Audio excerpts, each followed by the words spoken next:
रेणुका की शादी कुछ ही दिनों पहले शास्त्री नगर में हुई थी। रेणुका बहुत ही आलसी लड़की थी। वो दिन भर बेड पर सोती रहती या फिर मैगजीन पढ़ती रहती और घर के काम भी धीरे धीरे ही करती। एक दिन उसकी सास उसके पास आती है। बहू, आज बेसन का चिला बना दे, बड़ा मन कर रहा है। हाँ मम्मी जी, बनाती हूँ थोड़ी देर में। थोड़ी देर में? अरे थोड़ी देर में तो रात के खाने का वक्त हो जाएगा बहू। अच्छा मम्मी जी, तो फिर आप रात का खाना ही खा लीजिएगा ना। हे भगवान, कैसी आलसी बहू मिली है मुझे, हर काम को बस टालती ही रहती है। रेणुका दिन भर बस आलस पना ही करती रहती। एक बार रात के खाने पर सब बैठे हैं तो रेणुका का पति कहता है, अरे ये क्या, आज फिर से करेला? रेणुका, हफ्ते में तीसरी बार ऐसा हुआ है कि करेला बन रहा है। कुछ भी बना लिया करो। अरे इतनी सारी सब्जी मिलती है मार्केट में। हाँ, पर अब कौन मार्केट जाए और सब्जी लेकर आए, इसलिए जो था घर पर वही बना दिया। बहू, फ्रिज खोल कर देखती तो पता चलता कि सारी सब्जियां रखी होती है, पर तुम्हारा आलसपन खत्म हो तो तुम्हारी नजर जाए ना। विशाल कमरे में आकर रेणुका से पूछता है, रेणुका, मैंने कहा था तुमसे कि मेरे लिए रुमाल ले आना। मेरे सारे रुमाल खराब हो गए हैं। तुम ले आई क्या? आज नहीं गई, कल ले आऊंगी।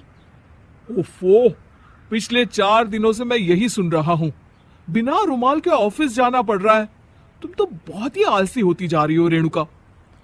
आपको रुमाल की जरूरत है ना, तो खुद ही खरीद लीजिए ना। हाँ, अब वही करूंगा।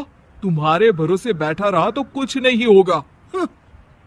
एक दिन दरवाजे पर बेल बज रही होती है और रेणुका सोफे पर बैठी होती है, पर आलस में दरवाजा खोलती ही नहीं।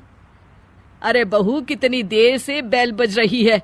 क्या कानों में रुई डालकर बैठी हो जो सुनाई नहीं दे रही बेल? मम्मी जी, अब आप आ ही गई हैं तो आप ही खोल दीजिए ना दरवाजा। क्यों मुझे ताना मारकर और देर कर रही हैं? अरे वाह, उल्टा चोर को तवाल को डांटे। सास दरवाजा खोलती है तो उसकी पड़ोसन दरवाजे पर खड़ी होती है। दरवाजा खोलने में इतनी देर क्यों हो गई? सब सो गए थे क्या? और ये भी कोई वक्त है क्या सोने का? हाँ? अरे नहीं नहीं, ऐसी कोई बात नहीं है। आइए आइए, आप लोग अंदर आइए। ओफो, इन सबको भी अभी आना था। अब मम्मी जी लगा देंगी मेरी ड्यूटी किचन में। बहू पकोड़े तल दे, बहू चाय बना दे। अरे बहू, सो गई क्या? कब से आवाज दे रही हूँ, जा चाय बना कर लिया। हाँ मम्मी जी, अभी जाती हूँ थोड़ी देर में। सास रेणुका को आंख दिखाती है। मतलब थोड़ी ही देर लगेगी चाय बनाने में, अभी ले आती हूँ, बस झटपट। रेणुका रसोई में जाती है और इसी आलसीपन में वो चीनी की जगह नमक डाल देती है।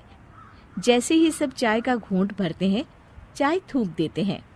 थू थू थू थू, ये कैसी चाय बनाई है तूने रेणुका? इसमें तो सारा नमक भरा है। हाँ, और ये पकोड़े, इसमें इतनी मिर्च है कि मेरी तो हालत ही खराब हो गई खाकर।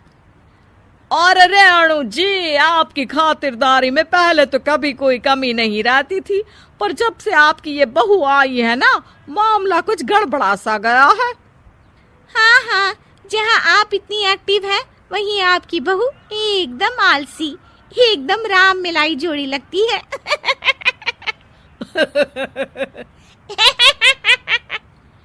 अच्छा जी, चलते हैं अब। नमक वाली चाय पिलाने के लिए बहुत बहुत शुक्रिया।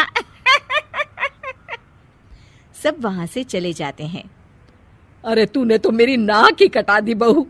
वे लोग क्या सोच रहे होंगे मेरे बारे में? मम्मी जी, मैंने तो शक्कर ही डाली थी, पता नहीं नमक कैसे बन गई शक्कर। शक्कर नमक नहीं बना बहू रानी, तुम्हारा ये जो आलसपना है ना, ये उसी का नतीजा है।